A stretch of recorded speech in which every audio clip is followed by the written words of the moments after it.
咱国友邦海地发生大规模的动乱，到今要2礼拜也袂停，因为当地帮派真藏手，连警察嘛加台，平时根本就无在调反抗。伫首都太子港，互绑票开枪是史上大，有真侪人拢认为讲政府已经甲人民绑杀啊。一个查甫人当场倒伫涂骹袂顶袂动，因某伫边仔哀哭。警察来到现场了，开枪要赶离群众，场面煞变甲搁较乱。这是海地首都太子港的平常事件。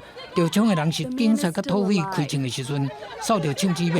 警察抓着3个涉嫌绑票一个卡车司机的查甫人。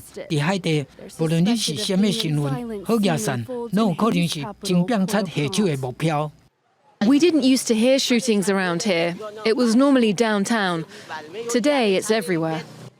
卡油恐吓绑票是海地黑社会常用的暴力手段。2002年前总统莫伊斯放弃杀了后，帮派更加藏手，即摆已经掌控首都8成的地区。海地警方嘛毋是拢无作为，伊嘛想要来阻止恶徒。另外，帮派向政府宣战，呛讲要推翻总理行李了，恐惊状况是愈来愈紧张。 We're thirsty, we're hungry, we're being shot at, we're in need. The country's finished. 不过想要走是要走去倒位？